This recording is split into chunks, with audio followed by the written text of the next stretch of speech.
poor man sold his carpentry shop to send his twin daughters to school. 25 years later, they came to. Could a father's desperate sacrifice, selling his only shop to educate his daughters against a scornful town's wishes, truly lead to triumph? You'll be stunned by the shocking battle that awaited when his successful twin daughters returned 25 years later, finding him targeted by a powerful enemy trying to steal the last piece of his dream. Like, subscribe, and listen now to hear the incredible full story of love, resilience, and ultimate justice. And frankly, this parcel of land is wasted on him. Victor Hargrove's voice, amplified by the cheap microphone in the Willow Creek Town Hall, dripped with condescending finality. He gestured dismissively towards the back of the humid, overcrowded room where Samuel Duncan sat on a folding chair, his worn hands clasped tightly in his lap. It's prime real estate, folks, right by the proposed highway exit. My development group is prepared to offer a generous sum more than fair for a dilapidated lot owned by a man who, well, let's just say, isn't exactly contributing to Willow Creek's future. A low murmur rippled through the assembled residents. Some nodded in agreement, their faces reflecting Hargrove's disdain. Others shifted uncomfortably, avoiding Samuel's gaze.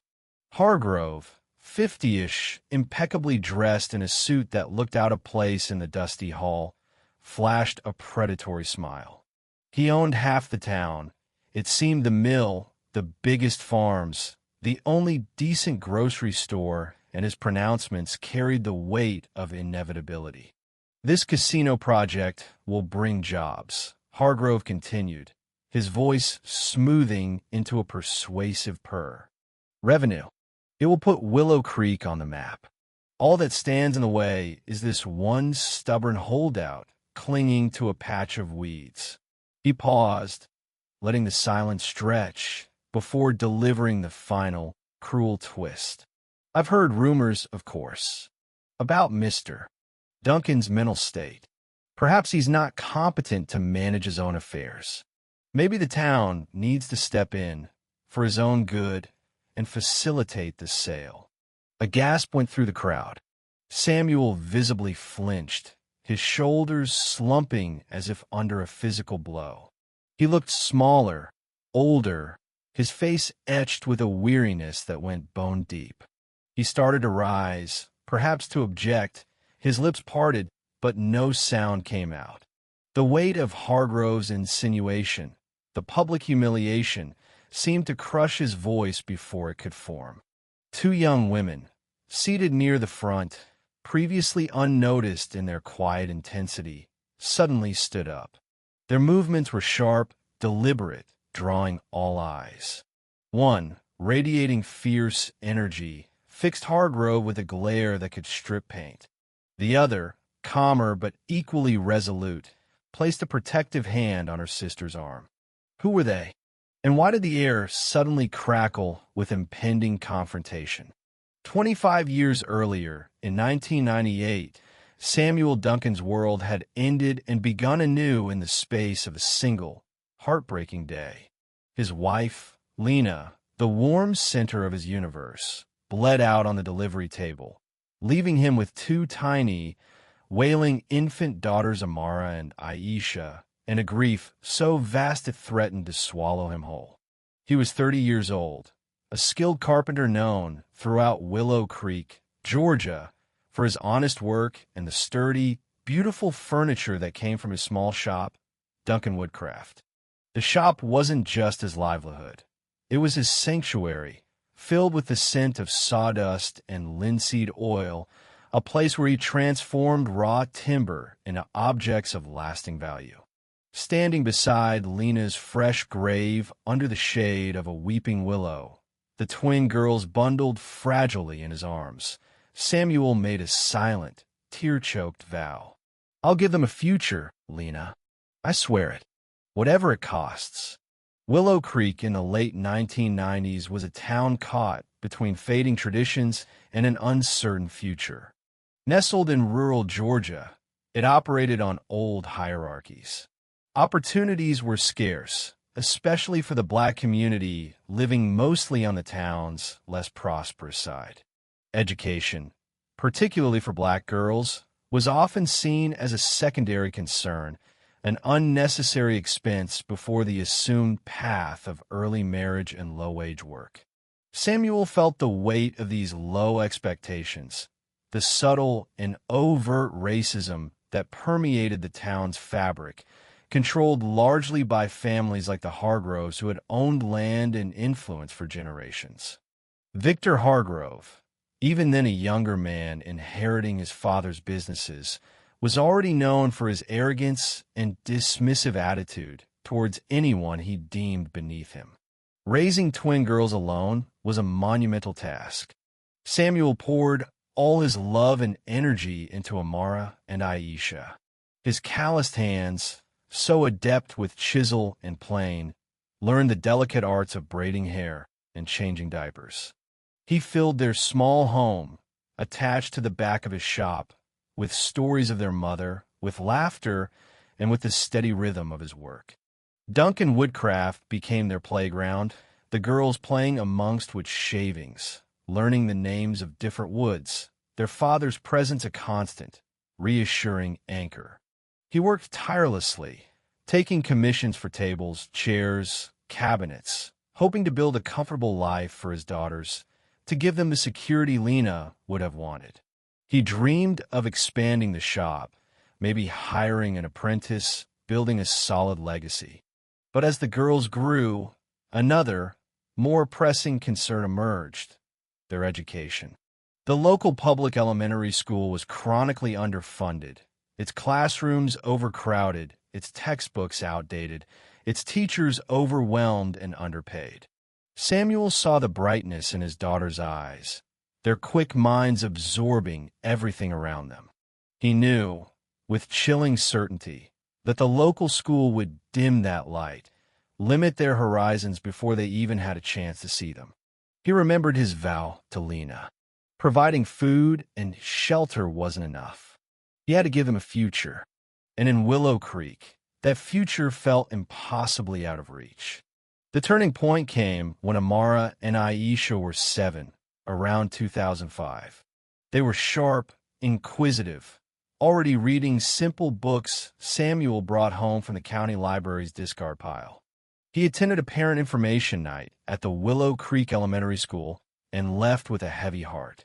The principal spoke tiredly of budget cuts, of shared textbooks falling apart, of teachers struggling to manage classes of 35 or more students. He saw resignation in the eyes of other parents, a weary acceptance of the limited prospects offered. But Samuel couldn't accept it for his girls, for Lena's daughters.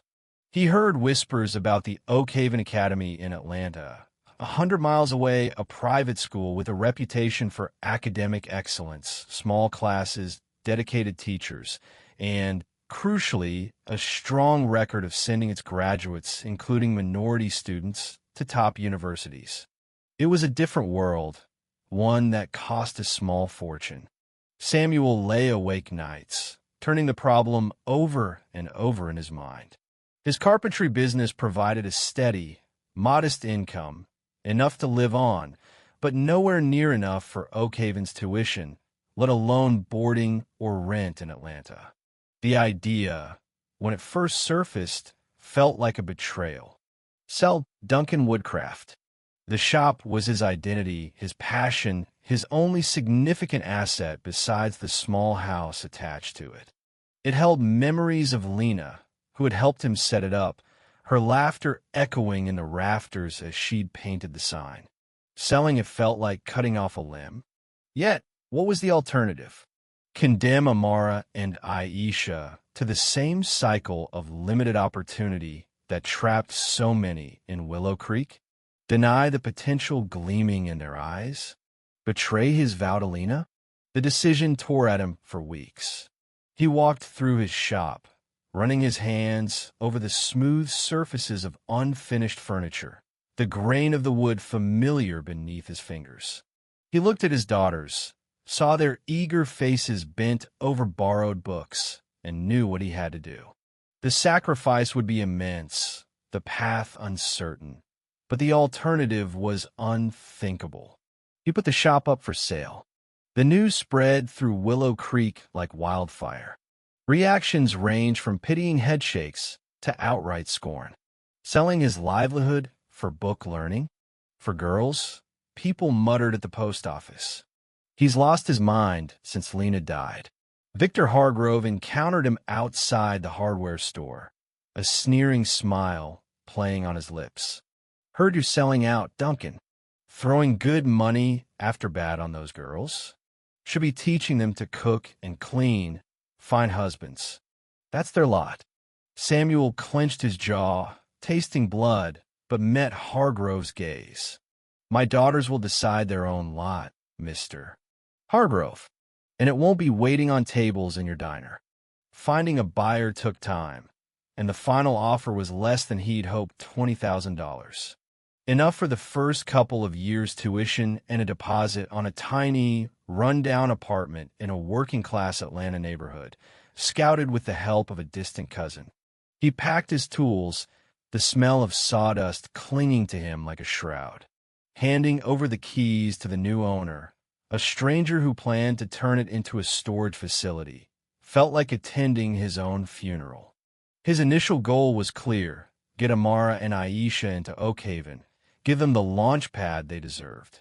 His immediate reaction was a confusing storm of grief for his lost craft, profound fear about navigating the complexities of Atlanta and finding work, but overriding it all was a fierce, protective determination. He had set his course. He would work any job, endure any hardship to see it through. He drove his two bewildered but excited daughters towards Atlanta in his rattling old pickup truck, leaving his past, his passion, and the only home he'd ever known behind in the rearview mirror. Life after selling the shop became a relentless grind. Samuel found work as a night janitor at an office park on the outskirts of Atlanta, the harsh smell of ammonia replacing the familiar comfort of sawdust. The pay was barely enough to cover the girls' modest rent and basic needs, let alone the ever-increasing school fees and expenses. He lived a fractured existence, working grueling night shifts in Atlanta, then driving the 100 miles back to Willow Creek for a day or two to sleep in his nearly empty house. He kept the house, barely, tend the small garden Lena had loved, and saved money by avoiding Atlanta rents himself, before heading back for another round of shifts. The exhaustion was constant, settling deep into his bones. He tried to rebuild his personal life, marrying a woman named Miriam in 2007. He'd hoped for companionship, for a partner to share the burden, perhaps build a new family unit. But Miriam quickly grew resentful of the sacrifices Samuel made for his daughters, who remained his unwavering priority. You pour every spare dime into those girls in Atlanta. What about me? What about us? She'd demand. The arguments escalated, fueled by her jealousy and Samuel's quiet, unyielding devotion to Amara and Aisha. The marriage crumbled within 2 years, leaving Samuel feeling more isolated than ever, the brief hope for shared warmth extinguished. His only solace was the small, framed photo of Lena he kept by his bedside and the infrequent, cherished phone calls with his daughters. Back in Willow Creek during his brief stays, he faced a wall of judgment. Neighbors whispered about the foolish carpenter who'd thrown away his life. Hargrove made snide remarks whenever their paths crossed. Samuel learned to keep his head down, his gaze fixed on the dusty road ahead, his sacrifices worn like an invisible shield against their scorn. His truck finally gave out, forcing him to rely on infrequent buses or long walks to temporary labor jobs in nearby towns during his Willow Creek stints just to scrape together extra money for the girls' school supplies or a winter coat. He ate cheap food, beans and rice, day-old bread patching his clothes until they were threadbare. His once strong frame grew thinner, his hands rougher, his gentle smile often masked by fatigue. But amidst the hardship, there were sparks of light. Amara and Aisha thrived at Oak Haven. Freed from the limitations of Willow Creek, their intellect blossomed. They devoured books, excelled in classes, joined debate clubs and science fairs. They understood, even at a young age, the immensity of their father's sacrifice, and it fueled their determination. Their letters arrived regularly, filled with news of academic achievements, descriptions of newfound friends, and expressions of love and gratitude that Samuel would read and reread until the paper softened. They always included drawings, colorful, hopeful sketches of the dream house they planned to build for him one day, right there on his land in Willow Creek, surrounded by a big garden like Lena's. Those childish drawings, taped to the peeling walls of his lonely house, became his most prized possessions, tangible symbols of the future he was working towards, proof that his gamble might just pay off. As the years passed, the girls moved from strength to strength. They earned scholarships to prestigious universities. Amara drawn to the complexities of the human brain, Aisha fired by a passion for justice and equality. Samuel attended their high school graduation, sitting awkwardly in the back row in his best-worn suit, tears streaming down his face as their names were called, laden with honors. The whispers in Willow Creek didn't stop, but Samuel barely heard them anymore. He saw the path ahead for his daughters, clear and bright, and knew every sleepless night, every skipped meal, every callous remark endured had been worth it. The initial obstacles, poverty, loneliness, judgment, had tested him to his limits, but his resolve, anchored by his love for Lena and his daughters, held firm. The stakes remained high: his own health, the constant financial pressure, but the growing success of Amara and Aisha began to outweigh the hardships. The true turning point arrived not with a single event, but as a culmination of years of quiet, relentless effort, crystallizing around 2019 to 2020. Samuel, now in his early 50s, his body aching from decades of physical labor and self-neglect, received 2 phone calls within weeks of each other, calls that signified the undeniable triumph of his sacrifice. The first call was from Amara. She had finished her neurosurgery residency at Johns Hopkins.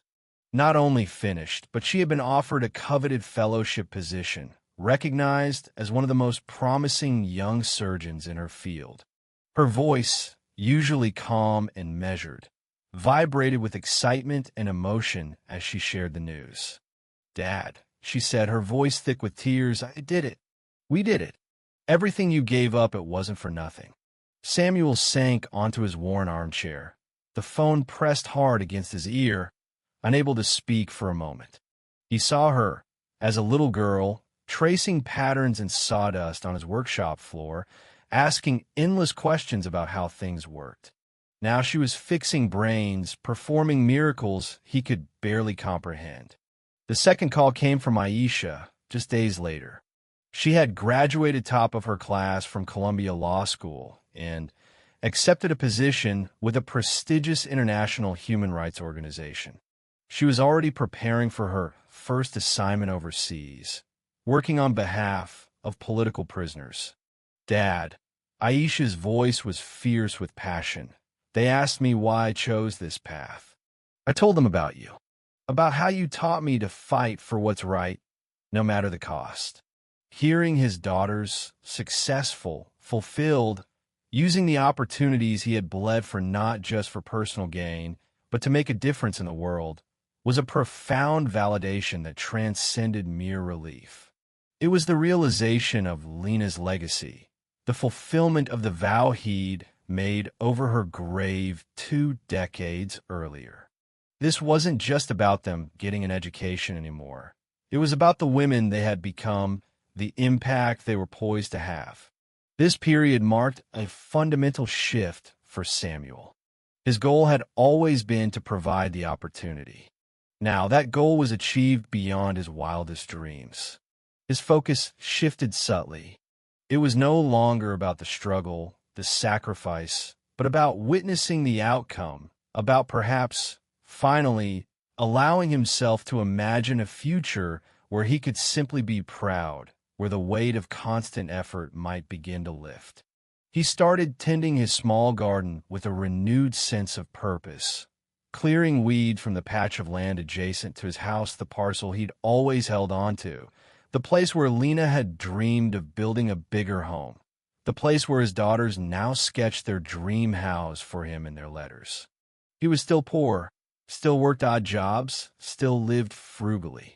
But the crushing weight of potentially failing his daughters, of his sacrifice being meaningless, had vanished. He had done it. He had given them the world, and they were taking flight. This profound sense of accomplishment, mingled with deep pride, became his new anchor. He didn't know what the future held for him personally, but he knew his daughters were secure, thriving, and making their mark. This knowledge was the turning point, fortifying him for the unexpected battle that awaited him upon their physical return, a battle not for their future, but for his own past and present. He had secured their launch. Now, unknowingly, he would need their help to secure his landing. The arrival of the sleek, white SUV in front of Samuel's weather-beaten house in the spring of 2023 sent ripples through the quiet afternoon dust of Willow Creek. When Amara and Aisha stepped out poised, confident, looking like they belonged on magazine cover, Samuel, wiping sweat from his brow after a morning spent coaxing tomatoes from the stubborn Georgia clay, simply stared, his heart seizing in his chest. They were women now, 25 years old, carrying the unmistakable aura of success. Yet their eyes, as they rushed towards him, held the same love and light he remembered from their childhood. The reunion was tearful, joyous, overwhelming. They hugged him tight, taking in his aged appearance, the deep lines etched around his kind eyes, the threadbare state of his clothes, the humble condition of the house. "Dad, we're home," Amara whispered, her voice choked with emotion. "Thank you. Thank you for everything." Aisha held his rough hand, her grip fierce. "We're here now, Dad. We're not leaving you like this." Their initial joy, however, quickly turned to protective fury as the reality of Samuel's present situation became clear. It wasn't just his poverty, which they immediately began planning to rectify. It was the shadow of Victor Hargrove, now wealthier and more arrogant than ever, looming over the one thing Samuel still truly possessed, the undeveloped parcel of land next to his house, the land tied to Lena's memory and his own quiet dreams. They attended the town hall meeting almost by chance, wanting to re-engage with the community, and witnessed Hargrove's public attack firsthand, the proposal to seize the land for his casino project, the cruel insinuations about Samuel's mental competence. Seeing their father publicly humiliated, watching Hargrove manipulate the townspeople with promises of jobs while dismissing Samuel's rights, ignited a fire in both daughters. That night, in the cramped living room of Samuel's house, the initial plan to simply move their father somewhere comfortable was discarded. "We can't just run, Amara," Aisha argued, pacing the worn floorboards. "Hargrove thinks he can walk all over Dad, walk all over this town, because he has money and power, and because Dad's black and poor. He's counting on us taking the easy way out." Amara, initially focused on Samuel's immediate well-being, saw the larger injustice. "You're right. This isn't just about Dad's land. It's about dignity. It's about standing up to bullies like Hargrove who think they own everything and everyone." The regrouping began. Their goals shifted from rescue to resistance. Aisha immediately contacted her friend and former law school colleague, Clara Evans, a brilliant litigator known for tackling complex civil rights and corporate malfeasance cases. Clara agreed to help pro bono, recognizing the significance of the fight. Their investigation started quietly. They spoke to older residents, piecing together Hargrove's history of predatory business practices. They discovered his casino plan wasn't just about Samuel's land. It involved backroom deals with outside investors and pliable town council members. Worse, they unearthed rumors that Hargrove planned to push for the closure of the already struggling public clinic and defund the elementary school, arguing the town needed the casino revenue more, effectively sacrificing the community's health and future for his personal gain. Aisha, using her legal expertise and tech skills, focused on finding concrete evidence. Learning Hargrove was meeting potential investors at a nearby golf resort, she employed subtle surveillance techniques, managing to capture a clear audio recording of Hargrove boasting to an investor. "Duncan? He's nobody. Just some old black man living in a shack. We'll get his land cheap. This town needs clearing out, make way for progress, you know? Folks like him don't belong in the new Willow Creek I'm building." The recording captured not just his intent regarding Samuel's land, but his chillingly racist vision for the town's future. Meanwhile, Amara leveraged her professional standing, announcing a free community health fair to be held on Samuel's land, offering checkups, screenings, and health education served multiple purposes. It generated positive publicity, drew attention to the neglected healthcare needs Hargrove wanted to ignore, garnered goodwill among residents, and provided a legitimate reason for increased activity and presence on the contested property, subtly challenging Hargrove's narrative of it being wasted. It also created a platform, a gathering point where the truth could eventually be revealed. Their new strategy was multi-pronged: gather irrefutable evidence of Hargrove's corruption and prejudice, build community support through tangible action, the health fair, and plan a public confrontation to expose him. They were no longer just reacting to Hargrove's aggression. They were proactively setting the stage for his downfall, determined to protect their father and fight for the soul of Willow Creek itself. Executing their plan required navigating a minefield of small-town politics and ingrained power structures. Aisha and Clara worked tirelessly, poring over property records, council meeting minutes, and campaign finance disclosures. They discovered inconsistencies suggesting Hargrove had bribed council members to approve zoning changes beneficial to his casino project and potentially falsified documents related to Samuel's property boundaries, creating a fraudulent basis for his claim that the land was needed for public use before flipping it to his private development group. Finding someone willing to testify against Hargrove, however, proved difficult. Fear of his influence kept many silent. Amara poured her energy into organizing the health fair. She recruited volunteer doctors and nurses from Atlanta, secured donations of medical supplies, and worked with local church groups to spread the word. The response from the community was overwhelmingly positive, especially from the poorer black residents who rarely had access to preventative care. This visible act of goodwill began subtly shifting perceptions. People started talking about the Duncan girls not as outsiders, but as assets, as symbols of hope. Hargrove didn't remain idle. Sensing a threat, he started pushing back. He used his influence with a local newspaper editor to plant articles questioning the motives behind the health fair, hinting it was a publicity stunt by city folk trying to interfere. He spread rumors that Samuel was being manipulated by his daughters, that they were after his land themselves. He leaned on town council members to create bureaucratic hurdles for the health fair permit, forcing Amara and Clara to spend precious time navigating red tape. The pressure intensified.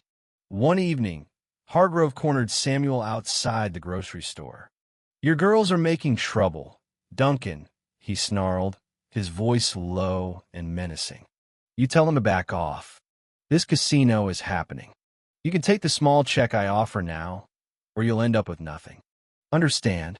Samuel, though intimidated, stood his ground, simply shaking his head and walking away, his heart pounding.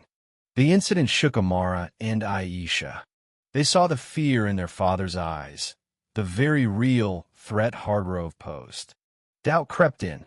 Could they really win against a man so deeply entrenched, so willing to play dirty? Was putting their father through this stress worth it? This was their dark night of the soul.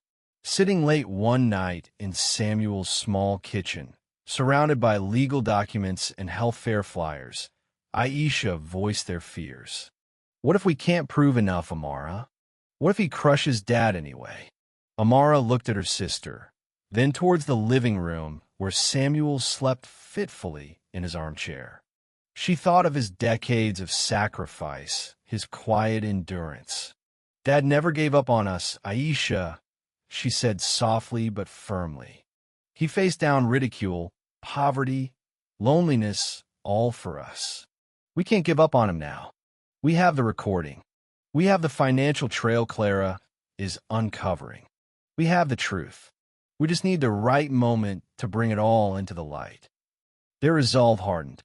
They finalized plans for the health fair, deciding it would culminate in a dedication ceremony announcing the future Lena's Legacy Community Center, a combined learning hub and clinic to be built on Samuel's land, funded initially by the daughters themselves.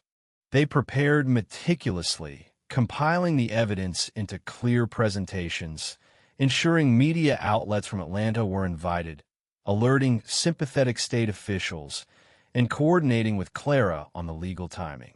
They would use Hargrove's own preferred stage the public eye against him. The final test wasn't just gathering evidence. It was finding the courage to deploy it, knowing the backlash could be severe, but driven by the conviction that their father's sacrifice and the community's future deserved nothing less. The day of the health fair dawned bright and clear. Samuel's contested patch of land buzzed with activity. White tents housed volunteer doctors and nurses attending to a steady stream of Willow Creek residents. Children laughed while getting their height measured. Elders received blood pressure checks they hadn't had in years. Amara moved through the crowd, calm and professional, while Aisha conferred quietly with Clara near a small, makeshift stage. Media vans from Atlanta were parked conspicuously nearby. As the afternoon sun began to dip, Amara took the stage for the dedication ceremony. Samuel stood beside her, looking overwhelmed but proud. The crowd, larger now, included town council members and even Victor Hargrove himself, who watched from the edge, a smug look on his face, likely assuming this was merely a sentimental gesture he could easily sweep aside later. Amara spoke eloquently about community health, about honoring her mother's memory, and about the vision for the Lena's Legacy Community Center. Then, Aisha stepped forward. "This center," she announced, her voice ringing with conviction, "will stand on this land, our father's land, as a beacon of opportunity and health for all of Willow Creek. Unfortunately, certain individuals see this community not as something to nurture, but as something to exploit." All eyes turned towards Hargrove. Before he could react, Aisha nodded to Clara, who pressed play on a portable speaker system. Hargrove's voice filled the air loud, clear, undeniably as captured in the secret recording. "Duncan, he's nobody this town needs clearing out folks like him don't belong in the new Willow Creek I'm building." Followed by snippets discussing payoffs to ensure council votes for the casino. A wave of shock and anger surged through the crowd. Hargrove's face turned pale, then purple with rage. "Lies! That recording is fake." "Doctored," he sputtered, pushing forward. But Amara calmly stepped up again, holding aloft copies of documents. And are these fake, Mr. Hargrove? Financial records showing payments to council members coinciding with zoning votes? Forged boundary surveys attempting to illegally claim parts of our father's property. Clara distributed packets of the evidence to the press and officials present. The townspeople, who had once whispered about Samuel's folly, now saw the truth. They saw the successful, articulate daughters he had raised, fighting not just for him, but for them, against the man who planned to sell out their future. A low rumble of anger grew into shouts directed at Hargrove. As chaos erupted, police officers, alerted by Clara and present under the guise of event security, moved purposefully through the crowd and apprehended a stunned, protesting Victor Hargrove. Samuel watched, tears streaming down his face, as his daughters stood tall, vindicated, the legacy of his sacrifice shining brightly under the Georgia sun. The arrest of Victor Hargrove sent shockwaves through Willow Creek and beyond. Faced with the audio recording, financial evidence, and potential testimony from cowed council members seeking leniency, Hargrove's empire of influence crumbled. He was convicted of fraud, bribery, and conspiracy, sentenced to 8 years in prison. His deals collapsed, the casino project died, and the town council underwent a major shakeup. Samuel Duncan's land was secure. With initial funding from Amara and Aisha, supplemented by community donations and grants secured with Clara's help, the Lena's Legacy Community Center rose on the property, a handsome building housing a free clinic, after-school tutoring programs, and adult literacy classes. It quickly became the heart of a revitalized Willow Creek. True to their childhood drawings, Amara and Aisha built a comfortable, beautiful new house for their father adjacent to the center. It featured a spacious, fully equipped woodworking shop where Samuel, his gentle smile finally free of weariness, began teaching his craft free of charge to local youth, passing on his skills, finding joy in the work once more. The daughters established the Lena's Dream Foundation, expanding their commitment to supporting educational and healthcare access for underprivileged minority children throughout rural Georgia. While Amara continued her demanding surgical career and Aisha pursued international human rights cases, they remained deeply connected to Willow Creek, overseeing the foundation and visiting their father often. One warm evening, Samuel sat on the porch of his new home, watching fireflies dance over the garden, Amara and Aisha beside him.